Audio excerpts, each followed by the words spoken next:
السلام علیکم سامعین، آپ دیکھ رہے ہیں مکس سٹوری چینل۔ کہانی جنت کے پتے پیش کی جا رہی ہے، جس کو لکھا ہے نمرہ احمد نے۔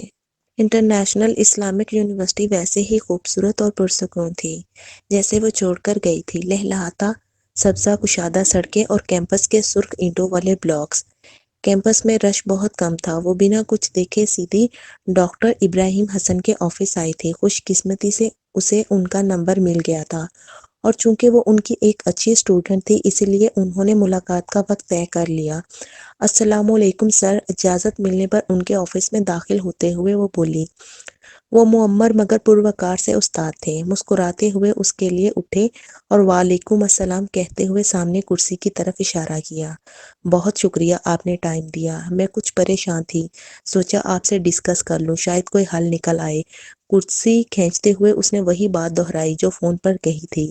اپنے سیاہ عبایا اور نفاست سے لیے گئے نقاب میں وہ بہت تھکی تھکی لگ رہی تھی۔ شور، آپ بتائیے، اور چائے لیں گی یا نہیں؟ نہیں سر پلیز، کچھ بھی نہیں، بس میں بولنا چاہتی ہوں، مجھے ایک سامع چاہیے۔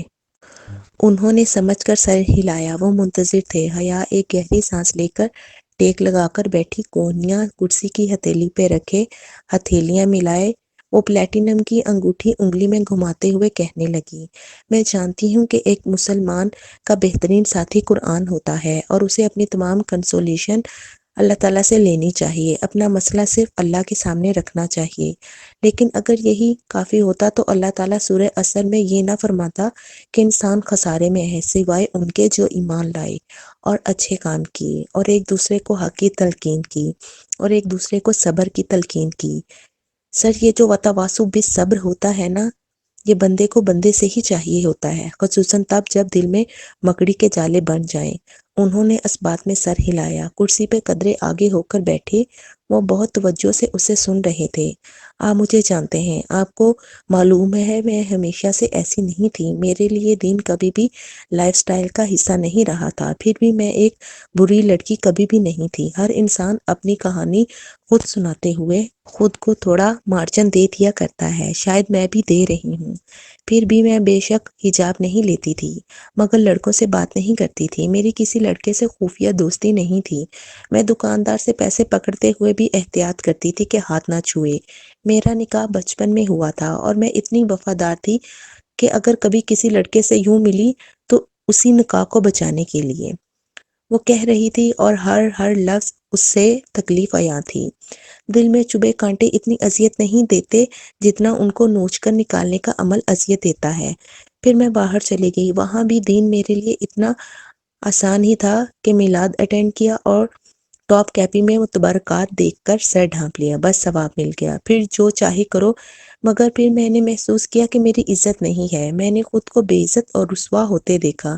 میری نیت کبھی بھی غلط نہیں ہوتی تھی، پھر بھی میں رسوا ہو جاتی تھی۔ تب میری سمجھ میں نہیں آتا تھا کہ یہ کیوں ہوتا ہے۔ پھر اللہ نے مجھے دو طرح کے عذاب چکھائے، روحانی اور جسمانی۔ پہلے میں نے موت دیکھی، اور موت کے بعد جہنم۔ درد سے اس نے آنکھیں میچ لیں۔ بھڑکتا الاؤ، دہکتے انگارے، سب کچھ سامنے ہی تھا۔ میری جلد پہ آج بھی وہ زخم تازہ ہے جو اس بھیانک حادثے نے مجھے دیے، اور تب مجھے سمجھ میں آ گیا کہ اللہ کی رضا صرف تمنا اور خواہش سے نہیں ملتی، اس کے لیے دل مارنا پڑتا ہے، محنت کرنی پڑتی ہے، اور میں نے دل مارا تاکہ میری آنکھ میں اور دل میں اور وجود میں نور داخل ہو جائے، اور میں نے وہ سب کرنا چاہا جو اللہ تعالیٰ چاہتا تھا کہ میں کروں۔ مگر تب مجھے کسی نے کہا تھا کہ قرآن کی پہیلیاں زیادہ دلچسپ ہوتی ہیں، اور یہ کہ احزاب میں آیت حجاب اترنا بھی ایک پہیلی ہے۔ اس نے اس پہیلی کو یوں حل کیا کہ حجاب لینا خندق کی جنگ کو دعوت دینے کے مترادف ہے، جہاں کسی عہد میں بندے بنو قریظہ ساتھ چھوڑ جاتے ہیں، جہاں جھاڑی کی سختی اور بھوک کی تنگی ہوتی ہے۔ اور پھر میں نے خود کو اسی خندق میں پایا۔ اب جب کہ میں اس لائف سٹائل کو نہیں چھوڑنا چاہتی تو لوگ مجھے اس پہ مجبور کر رہے ہیں۔ میرے سگے تایا جو اپنی بیٹی کو ساری عمر اسکارف کرواتے آئے ہیں، وہی اس کے خلاف ہو گئے ہیں۔ میں کیسے اس دل کی ویرانی پہ قابو پاؤں جو میرے اندر اتر آئی ہے؟ میں کیسے ان جالوں کو صاف کروں؟ بہت بے بسی اور شکستگی سے کہتے اس نے اپنا سوال ان کے سامنے رکھا۔ دل جیسے ایک غبار سے صاف ہوا تھا، ایک بوجھ سا کندھوں سے اترا تھا۔ میں جہاں تک آپ کی بات سمجھ سکا ہوں بہت دھیمے مگر مضبوط لہجے میں انہوں نے کہنا شروع کیا، تو آپ کے دل میں مکڑی کے جالے اس لیے بن رہے ہیں کہ آپ لوگوں کے ان رویوں کو دائمی سمجھ رہی ہیں۔ دیکھیں قرآن کیا کہتا ہے، ایک سورت جس کا نام عنکبوت یعنی مکڑی ہے، اس میں یہی لکھا ہے نا کہ جو شخص اللہ تعالیٰ کے سوا دوسروں کو اپنا کارساز بناتا ہے اس کی مثال مکڑی کی سی ہے جو اپنا گھر بناتی ہے، اور بے شک گھروں میں سب سے کمزور گھر مکڑی کا ہی ہوتا ہے۔ تو بیٹا یہ جو کارساز بنانا ہوتا ہے نا، یہ صرف کسی انسان کو خدا کے برابر سمجھنا نہیں ہوتا، بلکہ کسی کو زور آور تسلیم کرنا اور اس کے رویے کو خود پہ طاری کر لینا بھی ہوتا ہے۔ آپ نے اپنے حجاب کے لیے بہت فائٹ کی، یہی تو عورت کا جہاد ہوتا ہے، اس کی الٹیمیٹ سٹرگل۔ مگر آہستہ آہستہ فطری طور پہ آپ نے یہ سمجھ لیا کہ لوگوں کا رویہ ہمیشہ یہی رہے گا۔ آپ کو لگتا ہے وہ بدلیں گے؟ نہیں۔ اس نے نفی میں سر ہلایا۔ میرے تایا کبھی اپنی شکست تسلیم نہیں کریں گے، آپ ان کو نہیں جانتے۔ آپ کے تایا کا مسئلہ پتہ کیا ہے حیا؟ بہت سے لوگوں کی طرح انہوں نے بھی اپنی بیٹی کو اسکارف اللہ کی رضا کے لیے کروایا ہوگا، انہوں نے حجاب کے لیے اسٹینڈ لیا ہوگا جیسا آج آپ لے رہی ہو، اور حجاب کے لیے ہر اسٹینڈ لینے والے کو آزمایا جاتا ہے۔ آپ کو طنزوں تانے کے نشتروں سے آزمایا گیا، کیونکہ یہی آپ کی کمزوری ہے کہ آپ کسی کی ٹیڑھی بات زیادہ برداشت نہیں کر سکتی، اور آپ کے تایا کو تعریف، ستائش اور واہ واہ سے آزمایا گیا۔ انہوں نے اپنی بیٹی کی بہت اچھی تربیت کی ہے، یہ بات ان سے لوگوں نے کہی ہوگی، اور یوں ان کا کام جو اللہ کی رضا کے لیے شروع ہوا تھا اس میں تکبر اور خود پسندی شامل ہو گئی۔ وہ بالکل یکٹک ان کو دیکھے جا رہی تھی، اس نے کبھی اس نیچ پہ سوچا بھی نہیں تھا۔ اب اس خود پسندی میں وہ اتنے راسخ ہو گئے ہیں کہ اپنی ہر بات ان کو درست لگتی ہے۔ یہاں ہر شخص نے اپنا دین بنا رکھا ہے، اصولوں کا ایک سیٹ اسٹینڈرڈ جس سے آگے پیچھے ہونے کو وہ تیار نہیں۔ آپ کے تایا کا بھی اپنا دین ہے جو اس تک عمل کرے، مثلاً صرف اسکارف لے، اس کو وہ سراہیں گے، مگر جو اس سے آگے بڑھے یعنی شرعی حجاب شروع کرے، مثلاً ان کے بیٹے یا داماد سے پردہ کرنے لگے، اس نے ان کے دین سے آگے نکلنے کی کوشش کی، نتیجتاً وہ ان کے عتاب کا شکار ہوا۔ اس نے دھیرے سے سر اس بات میں ہلایا، اور جو اسے لگتا تھا کہ تایا اس کی مخالفت میں دین کے دشمن ہو گئے ہیں تو وہ غلط تھی، وہ یہ سب دین اور صحیح کام سمجھ کر ہی تو کر رہے تھے، مگر اب اس سب کا انجام کیا ہوگا؟ یہ سب کدھر ختم ہوگا؟ انا اور اپنی نیکی پہ تکبر کی یہ جنگ کیا بنے گا اس کا؟ اس کی بات پہ وہ دھیرے سے مسکرائے۔ حیا، ابھی آپ نے احزاب کی پہیلی کی بات کی، اسے آپ نے حجاب سے تشبیہ دی۔ میں نے نہیں، میری دوست نے۔ اس نے فوراً تصحیح کی۔ دوست؟ آپ کی دوست نے یہ سب کہا؟ خندق، بنو قریظہ، بھوک اور جاڑا، سب کی حجاب سے تشبیہ دی جا سکتی ہے، مگر پھر بھی آپ ایک آخری چیز مس کر رہی ہیں۔ کیا؟ وہ چونکی، کیا عائشہ کچھ مس کر گئی تھی؟ آپ نے احزاب کی پہیلی ابھی مکمل حل نہیں کی، آپ بس ایک چیز نہیں دیکھ رہی، وہ جو اس پہیلی کی اصل ہے، اس کی بنیاد ہے، ایک چیز جو آپ بھول گئی ہیں۔ کیا سر؟ وہ آگے ہو کر بیٹھی۔ اگر وہ میں آپ کو بتاؤں یا سمجھاؤں تو آپ کو اتنا فائدہ نہیں ہوگا جتنا آپ کو خود سوچنے سے ہوگا۔ قرآن کی پہیلیاں خود حل کرنی پڑتی ہیں، خود سوچیں، خود ڈھونڈیں، آپ کو اپنے مسئلے کا سیدھا سیدھا حل نظر آ جائے گا۔ اس نے مسکرا کر سر اس بات میں ہلایا۔ اب اسے پہیلیاں بوجھنا اچھا لگتا تھا۔ ٹھیک ہے، میں خود سوچوں گی، مگر سر لوگ مجھے دقیانوسی کہتے ہیں تو میرا دل دکھتا ہے، میں اپنے دل کا کیا کروں؟ وہ ایک ایک کر کے دل میں چبھے سارے کانٹے باہر نکال رہی تھی۔ اذیت ہی اذیت تھی۔ دقیانوسی کیا ہوتا ہے حیا؟ اس نے جواب دینے کے لیے لب کھولے، وہ کہنا چاہتی تھی کہ پرانا، بیکورڈ، پینڈو، مگر رک گئی۔ اہل علم کے سوالات کا جواب کسی اور طریقے سے دینا چاہیے۔ آپ بتائیں سر کیا ہوتا ہے؟ ڈاکٹر حسن ذرا سا مسکرائے۔ اصحاب کہف کا قصہ تو سنا ہوگا آپ نے، جس بادشاہ کے ظلم و جبر سے اور اللہ تعالیٰ کی فرما برداری سے روکے جانے پہ انہوں نے اپنا گھر بار چھوڑ کر غار میں پناہ لی تھی۔ اس بادشاہ کا نام دقیانوس تھا۔ دقیانوس کنگ ڈیوش کا طریقہ اللہ تعالیٰ کی فرما برداری سے روکنا تھا، سو اللہ تعالیٰ کی اطاعت کی کوئی بھی چیز دقیانوسی کیسے ہو سکتی ہے؟ وہ لمحے بھر کو بالکل چپ رہ گئے۔ میں تو یہ سمجھ جاؤں مگر ان کو کیسے سمجھاؤں؟ میں نے اپنی ماں سے 1 گھنٹہ بحث کی مگر وہ نہیں سمجھی۔ آپ کی عمر کتنی ہوگی؟ 23 سال کی ہونے والی ہوں، اس نے بنا حیران ہوئے تحمل سے بتایا۔ آپ کو 12-13 سال کی عمر سے اسکارف لے لینا چاہیے تھا، مگر آپ نے 22-23 سال کی عمر میں لیا، جو بات 10 سال ایک دوست کی موت اور ایک بھیانک حادثے کے بعد آپ کو سمجھ میں آئی۔ آپ دوسروں سے کیسے توقع کرتی ہیں کہ وہ 1 گھنٹے کی بحث سے سمجھ لیں گے؟ وہ بہت نرمی سے اسے پوچھ رہے تھے، تو کیا ان کو بھی میرا موقف سمجھنے میں 10 سال لگیں گے؟ اس سے زیادہ بھی لگ سکتا ہے اور کم بھی، مگر آپ انہیں ان کا وقت تو دیں۔ کچھ چیزیں وقت لیتی ہیں حیا، مگر انسان کتنا صبر کرے سر، کب تک صبر کرے؟ وہ اضطراب اور ٹوٹے ہوئے لہجے میں بولی، جب زخم پہ تازہ تازہ دوا کا قطرہ گرتا ہے تو ایسی ہی جلن اور تکلیف ہوتی ہے میرے بچے۔ صبر کی ایک شرط ہوتی ہے، یہ صرف اسی مصیبت پہ کیا جاتا ہے جس سے نکلنے کا راستہ موجود نہ ہو۔ جہاں آپ اپنے دین کے لیے لڑ سکتی ہوں وہاں لڑیں، وہاں خاموش نہ رہیں۔ آپ سے آیت حجاب میں اللہ تعالیٰ نے کیا وعدہ کیا ہے؟ یہی کہ آپ اپنی چادریں اپنے اوپر لٹکائیں تاکہ پہچان لی جائیں۔ یہ جو پہچان لی جائیں ہے نا، عربی میں عرف کہتے ہیں۔ اس کا مطلب تاکہ آپ عزت سے جانی جائیں بھی ہوتا ہے۔ آپ اپنا وعدہ نبھا رہی ہیں تو اللہ تعالیٰ سے کیا توقع کرتی ہیں؟ وہ آپ کو عزت دینے اور اذیت سے بچانے کا وعدہ نہیں نبھائے گا کیا؟ مرہم لگنے کے باوجود زخم درد کر رہے تھے، اس کے گلے میں آنسوؤں کا گولا سا بنتا گیا۔ مگر کب سر؟ کیا میں تبدیلی دیکھوں گی؟ اس کی آواز میں نمی تھی۔ مزدور کو اجرت مزدوری شروع کرتے ہی نہیں ملتی حیا، بلکہ جب مطلوبہ کام لے لیا جاتا ہے تب ملتی ہے، شام ڈھلے مگر کام ختم ہوتے ہی مل جاتی ہے، اس کے پسینے کے خشک ہونے کا انتظار کیے بغیر۔ ابھی آپ نے کہا تھا کہ اللہ تعالیٰ کی رضا صرف تمنا اور خواہش سے نہیں مل جاتی، اس کے لیے محنت کرنی پڑتی ہے، اللہ تعالیٰ کے راستے میں تھکنا پڑتا ہے، پھر ہی اجرت ملتی ہے۔ فون کی گھنٹی بجی تو وہ رکے اور ریسیور اٹھایا، چند ثانیے کو عربی میں بات کرتے رہے، پھر ریسیور رکھ کر اٹھے۔ میں تھوڑی دیر میں آتا ہوں، تب تک آپ بیٹھیں۔ سوری، میں آپ کو زیادہ کچھ آفر نہیں کر سکا سوائے اس کے۔ انہوں نے سائڈ ٹیبل پہ رکھا شیشے کا جار اس کے سامنے میز پر رکھا، جو گلابی ریپرز والی کینڈی سے بھرا تھا۔ اٹس اوکے سر، وہ خفیف سی ہو گئی۔ 2 ہفتے قبل ہم ترکی گئے تھے، یونیورسٹی آف استنبول میں ایک کانفرنس تھی اس سلسلے میں۔ یہ میں کپادوکیا سے لایا تھا۔ آپ کو ترکی پسند ہے سو یہ بھی اچھی لگے گی، میں ابھی آتا ہوں۔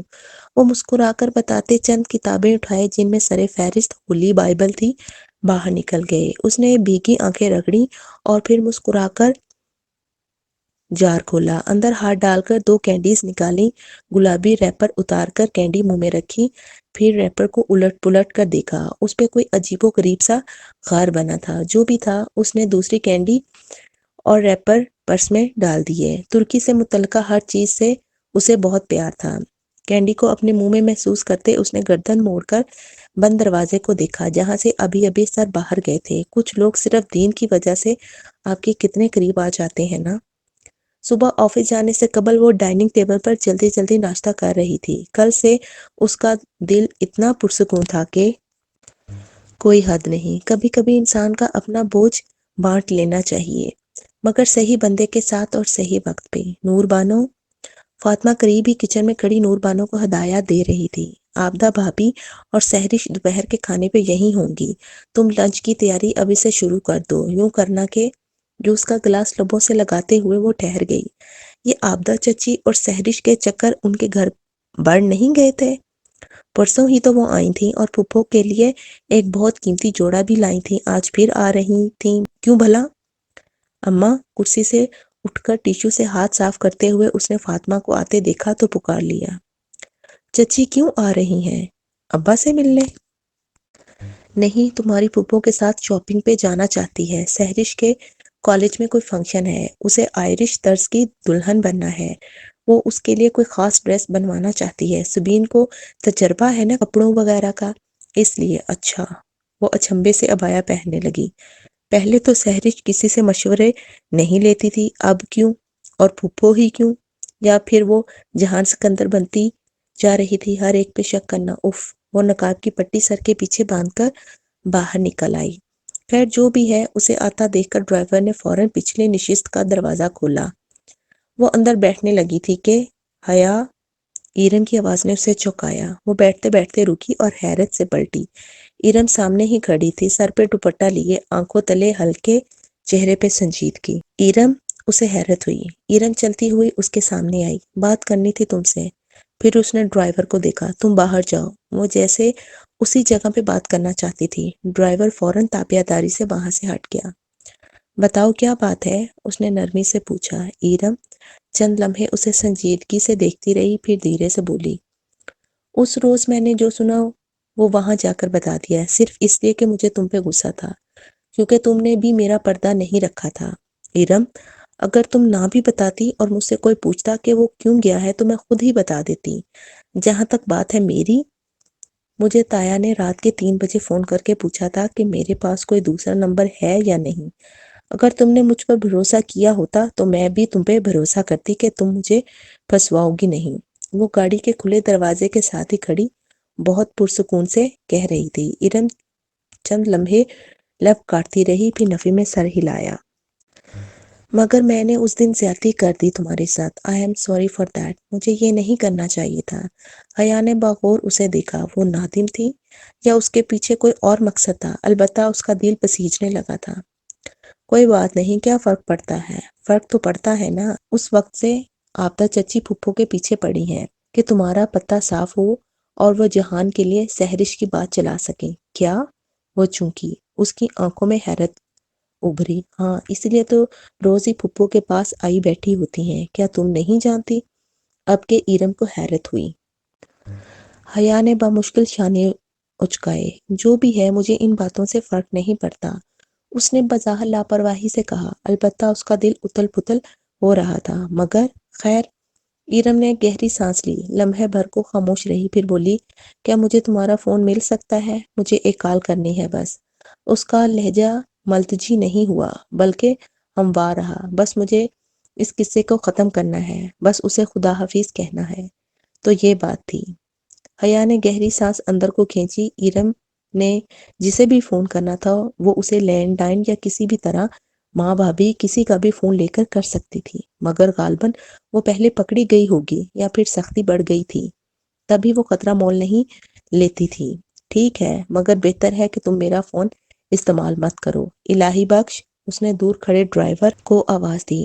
وہ فوراً ہاتھ باندھے ان کے پاس آیا۔ کیا میں تمہارا فون لے سکتی ہوں 1 منٹ کے لیے؟ جی جی۔ اس نے فوراً اپنا موبائل پیش کیا اور دور چلا گیا۔ لو۔ حیا نے موبائل ارم کی طرف بڑھایا۔ ارم نے بنا کسی ہچکچاہٹ کے فون تھاما اور تیزی سے نمبر ملانے لگی۔ وہ گاڑی میں بیٹھی اور دروازہ بند کیا۔ باہر ارم جلدی جلدی فون پہ دھیمی آواز میں کچھ کہہ رہی تھی۔ اسے کچھ بھی سنائی نہیں دیا، نہ اس نے سننے کی کوشش کی۔ 1 منٹ بعد ہی ارم نے فون بند کر دیا۔ حیا نے بٹن دبایا، شیشہ نیچے ہوا۔ تھینکس حیا، ممنونیت سے کہتے ہوئے اس نے فون حیا کو تھمایا۔ میں چلتی ہوں۔ وہ تیزی سے واپس مڑ گئی۔ جب وہ درمیانی دروازہ پار کر گئی تو حیا نے موبائل کے کال ریکارڈز چیک کیے۔ اس نے ڈائل کال میں کال مٹا دی تھی، مگر یہ نوکیا کا وہ ماڈل تھا جس میں ایک کال لاگ الگ سے موجود تھا۔ حیا نے اسے کھولا، وہاں نمبر محفوظ تھا۔ اس نے وہ نمبر اپنے موبائل میں اتارا اور محفوظ کر لیا۔ الہی بخش۔ اب وہ دور کھڑے الہی بخش کو واپس آنے کے لیے کہہ رہی تھی۔ کبھی اگر ارم نے اسے پھنسانے کی کوشش کی تو اس کے پاس ثبوت بھی تھا اور موقع کا گواہ بھی۔ الہی بخش کو آتے دیکھ کر اس نے سوچا تھا، ذیشان صاحب کے آفس لے چلو جہاں اس دن گئے تھے۔ فون آگے ہو کر اسے تھماتے ہوئے اس نے الہی بخش کو ہدایت دی، اور ارم بی بی نے تمہارا فون استعمال کیا ہے، یہ بات کسی اور کو پتہ نہیں لگنی چاہیے۔ جی میم۔ اس نے اس بات میں سر ہلاتے ہوئے اسٹیئرنگ سنبھالا۔ ذیشان انکل آفس میں نہیں تھے۔ ان کی سیکرٹری پھر بھی اسے آفس میں لے گئی کیونکہ رچا اندر تھی۔ آپ بیٹھ جائیں، سر ابھی آتے ہوں گے۔ جاتے ہوئے ان کی سیکرٹری نے اوپر سے نیچے تک عجیب سی نظر اس پہ ڈالی تھی۔ وہ بنا اثر لیے کاؤچ پر بیٹھ گئی۔ اس کے عبایا کو بہت سی جگہوں پہ اسی طرح دیکھا جاتا تھا، مگر جب وہ دوسرے غلط ہو کر اتنے پر اعتماد تھے تو وہ درست ہو کر پر اعتماد کیوں نہ ہو؟ اور وہ بھی کتنی پاگل تھی جو ٹالی اور اس کی باتوں کو دل سے لگا لیتی تھی۔ ٹالی بیچاری نے چند ایک بار فکرے اچھالنے کے سوا کہا ہی کیا تھا؟ وہ تو اہل مکہ تھی، ان سے کیا گلہ؟ اصل اذیت دینے والے تو بنو قریظہ ہوتے ہیں، مگر یہ جنگ وہی جیتا ہے جو ہار نہیں مانتا، اور پھر انسان کو کوئی چیز نہیں ہرا سکتی جب تک کہ وہ خود ہار نہ مان لے۔ اس لمحے ڈی جے اسے بہت یاد آئی تھی۔ دھیان بٹانے کے لیے اس نے سر جھٹکا تو خیال آیا ریچا اس لمبے سے کاؤچ کے دوسرے سرے پہ بیٹھی تھی، چہرہ اخبار پہ اتنا جھکائے کہ گھنگریالے بال صفحے کو چھو رہے تھے۔ وہ قلم سے اخبار پر نشان لگا رہی تھی۔ اسے ورڈ پزل اچھے لگتے تھے، حیا کو بھی اب اچھے لگتے تھے، مگر وہ آخری پزل ابھی تک حل نہیں ہو سکا تھا۔ ریچا تو اس کی مدد نہیں کر سکتی تھی، مگر شاید وہ ریچا کی کچھ مدد کر سکے۔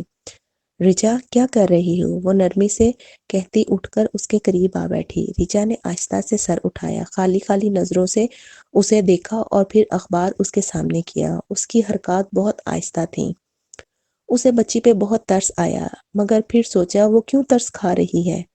جب وہ اب نارمل لڑکی اپنی تمام ہمت مجتمع کر کے محنت کر رہی ہے تو وہ اس کے بارے میں ہمدردی اور تعصب سے کیوں سوچے؟ اسے ستائش سے سوچنا چاہیے۔ دکھاؤ کیا ہے یہ؟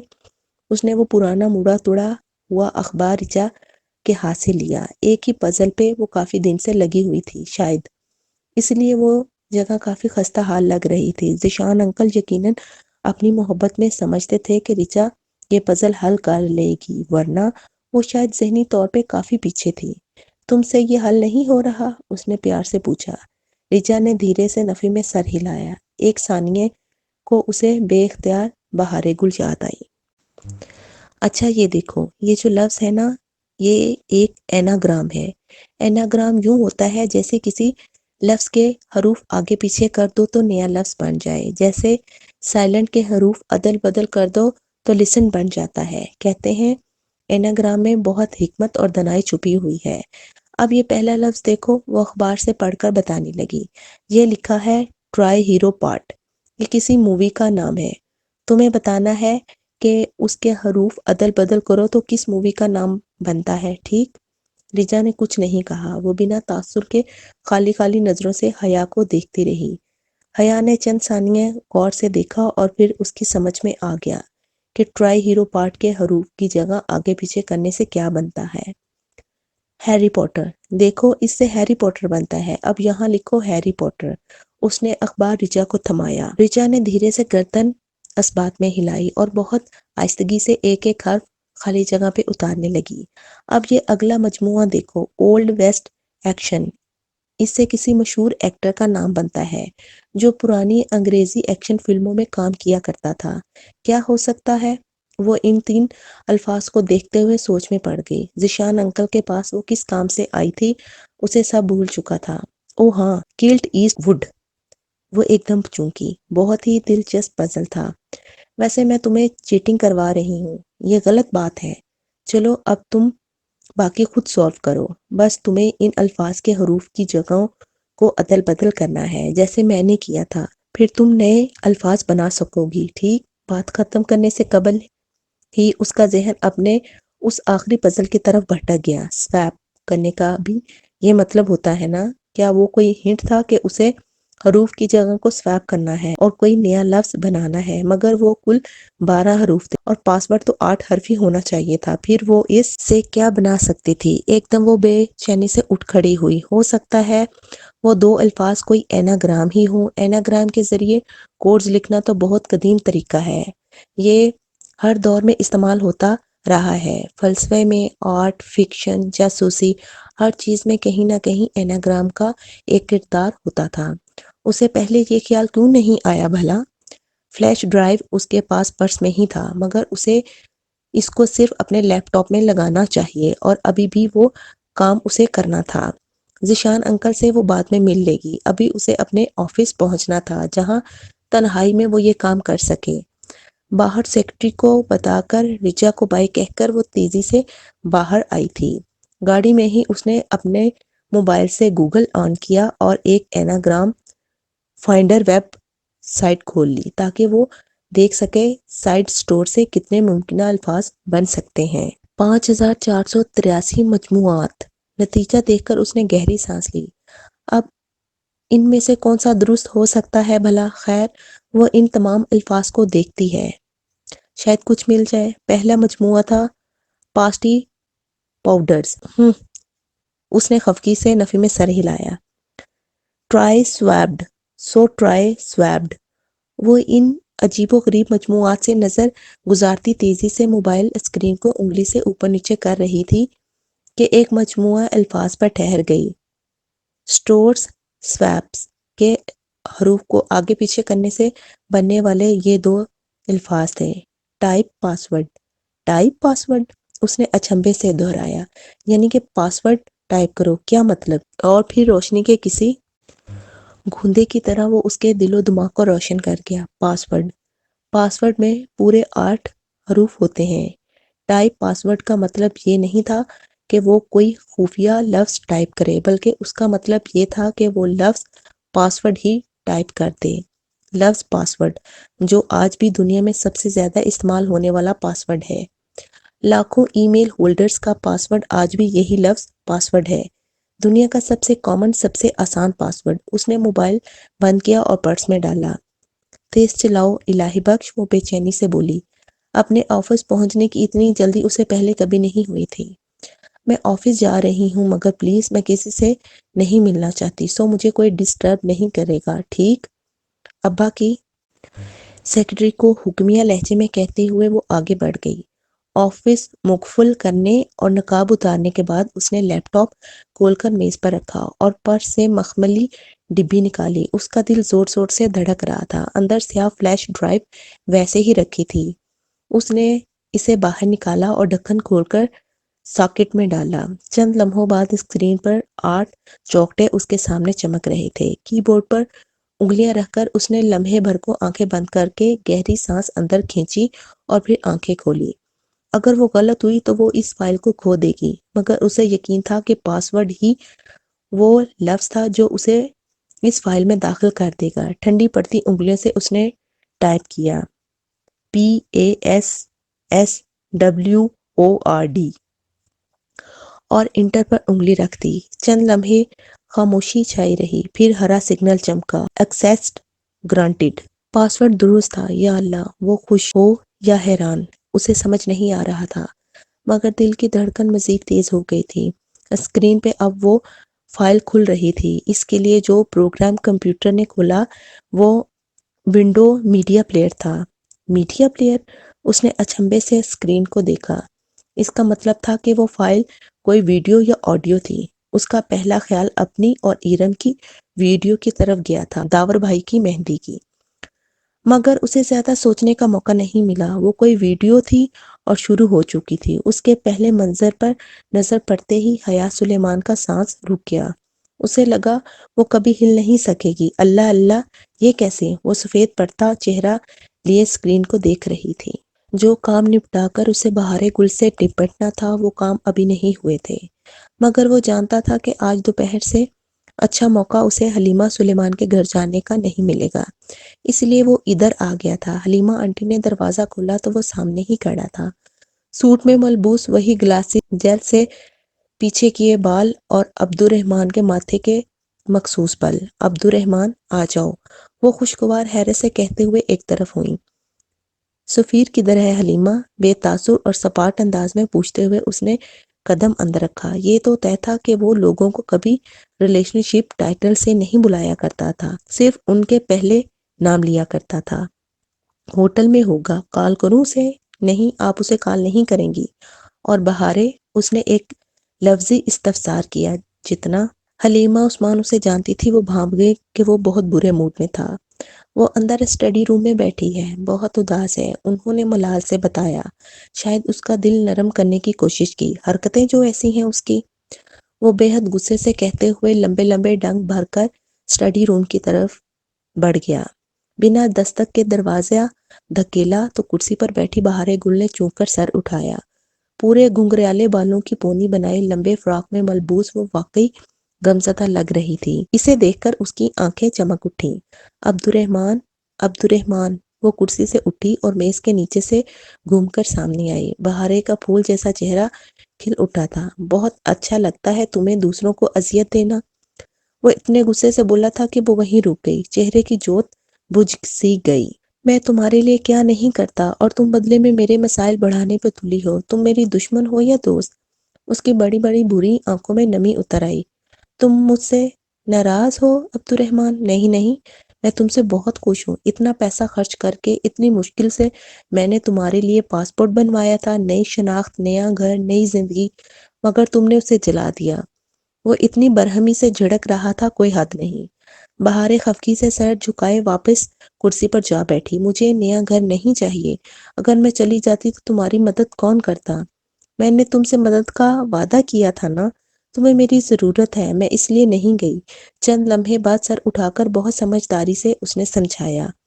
اچھا، مجھے تمہاری ضرورت ہے؟ وہ اس تہزیہ انداز میں کہتا آیا اور کرسی کھینچ کر ٹانگ پر ٹانگ رکھ کر بیٹھا۔ اب دونوں کے درمیان میز حائل تھی۔ ہاں ہے، میں تمہیں چھوڑ کر نہیں جاؤں گی۔ مجھے ایک بے وقوف بچے کی کسی مدد کی ضرورت نہیں۔ سنا تم نے؟ مجھے بچہ مت کہو۔ بہارے نے دبے دبے غصے سے اسے دیکھا۔ میں پورے 5.5 سال بعد 15 کی ہو جاؤں گی، اور پھر اور تم مجھ سے شادی کرو گے نا؟ اس نے ڈرتے ڈرتے پوچھا۔ عائشہ نہ بھی ہو تب بھی اسے لگتا ہے کہ وہ کہیں نہ کہیں سے خفگی سے اسے دیکھ رہی ہے۔ بہارے گل، اس نے بیزاری سے سر جھٹکا، میں تم سے کبھی شادی نہیں کروں گا، بلکہ جو تم کر رہی ہو اسے تم مجھے مروا ضرور دو گی۔ نہیں، ایسے مت کہو، میں تمہیں ہرٹ نہیں کر سکتی۔ اس کی آنکھیں ڈبڈبا گئیں۔ مگر تم ہمیشہ مجھے ہرٹ کرتے ہو، تم ہمیشہ مجھ سے جھوٹ بولتے ہو۔ اچھا، کون سا جھوٹ بولا ہے میں نے؟ ذرا میں بھی تو سنوں۔ اس کے تیور ویسے ہی لگ رہے تھے، مگر پلکیں سکیڑے اب وہ اس طرح اسے دیکھ رہا تھا۔ بہارے کو محسوس ہوا وہ دلچسپی سے اس کی بات سننے کا منتظر ہے، اور اس کا غصہ بھی ذرا کم ہوا ہے۔ بہت سارے جھوٹ، اتنے تو عدالار میں بغلے نہیں ہیں جتنے جھوٹ تم نے مجھ سے بولے ہیں۔ وہ خفا سے انداز میں مگر ڈرتے ڈرتے کہہ رہی تھی۔ مگر اب مجھے سب پتہ چل گیا ہے۔ مثلاً کیا پتہ چل گیا ہے تمہیں میرے بارے میں؟ بہارے کو لگا وہ ذرا سا مسکرایا تھا، چیلنج دیتی مسکراہٹ، اکساتی ہوئی مسکراہٹ۔ بہت سی باتیں، یہ کہ تمہارا اصلی نام عبد الرحمن نہیں، اور یہ کہ تمہارا نام جہان سکندر ہے اور تم ہی حیا کے کزن ہو۔ جہان ایک دم ہنس پڑا۔ بہارے کو حوصلہ ہوا، اسے برا نہیں لگا۔ وہ اسے ڈانٹے گا نہیں، اس کو ذرا تقویت ملی۔ صبر نہیں ہوا عائشہ سے؟ میں نے اسے کہا تھا کہ جاتے وقت بتائے، اس نے ابھی بتا دیا۔ وہ جیسے بہت محظوظ ہوا تھا۔ اس نے اپنے جاتے وقت ہی بتا دیا تھا۔ تم بہت جھوٹ بولتے ہو عبد الرحمن۔ بہارے نے خفگی سے اسے دیکھا تھا۔ اور یہ بات تم نے کتنے لوگوں کو بتائی ہے؟ وہ کرسی سے اٹھتے ہوئے بولا۔ اس کے تاثرات اب تک ہموار ہو چکے تھے، نہ غصہ تھا نہ محظوظ سی مسکراہٹ۔ کسی کو نہیں، پرومس۔ مجھے امید ہے کہ تم اسے راز رکھو گی۔ کیا تمہیں راز رکھنے آتے ہیں بہارے گل؟ میز پہ دونوں ہتھیلیاں رکھ کر اس کی طرف جھک کر وہ سنجیدگی سے پوچھ رہا تھا۔ بہارے نے اثبات میں سر ہلایا۔ مجھے راز رکھنے آتے ہیں۔ تمہارا پاسپورٹ کہاں ہے؟ میں نے جلا دیا اور میں یہاں سے نہیں جاؤں گی۔ اس کے تھوڑی دیر قبل ہنسنے کا اثر تھا جو وہ ذرا نروٹھے انداز میں بولی تھی۔ میں تمہارا نیا پاسپورٹ جلد بھجوا دوں گا، اور تمہیں جانا پڑے گا کیونکہ میں بھی یہاں سے جا رہا ہوں۔ وہ واپس سیدھا ہوا۔ کدھر؟ ہمارے ساتھ؟ اس کا چہرہ چمک اٹھا۔ نہیں، بلکہ یہاں سے بہت دور، اور میں تم سے آخری دفعہ مل رہا ہوں۔ اب ہم کبھی نہیں ملیں گے۔ تم مجھے ایک اچھی یا بری یاد سمجھ کر بھلا دینا۔ مجھے یہاں سے نکلنا ہے اس سے قبل کہ میں گرفتار ہو جاؤں، اور اگر میں گرفتار ہوا تو مجھے پھانسی ہو جائے گی۔ اگر تم نہیں چاہتی کہ میرے ساتھ یہ سب کچھ ہو تو میری بات مانو۔ جب پاسپورٹ آ جائے تو چلی جانا۔ وہ بے تاثر لہجے میں کہہ کر جانے کے لیے مڑا۔ مگر تم کہاں جا رہے ہو؟ وہ پریشانی سے کہہ اٹھی۔ جہان نے گردن موڑ کر اسے دیکھا ہے۔ میں جہاں بھی جا رہا ہوں اس کے بارے میں تمہیں، عائشہ، آنے یا پاشا بے کو نہیں بتا سکتا، اس لیے یہ سوال مت کرو۔ کیا تم نے کسی کو نہیں بتایا کہ تم کہاں جا رہے ہو؟ وہ آنسو روکنے کی کوشش کرتے ہوئے بامشکل بول پائی تھی۔ میں نے آنے سے کچھ دن پہلے حیا کو بتایا تھا۔ اسے معلوم ہے میں کدھر جا رہا ہوں۔ اسے راز رکھنے آتے ہیں۔ وہ کہہ کر دروازہ کھولتا باہر نکل گیا۔ بہارے گل بھاگ کر باہر آئی۔ بھیگی آنکھوں سے اس نے اپنے عبد الرحمن کو بیرونی دروازہ پار کرتے دیکھا۔ یہ خیال کہ وہ اسے آخری دفعہ دیکھ رہی ہے بہت اذیت ناک تھا۔ آنسو ٹپ ٹپ اس کے چہرے پر لڑکنے لگے۔ آج پہلی دفعہ اسے یقین آیا کہ وہ آخری دفعہ عبدالرحمن کو دیکھ رہی ہے۔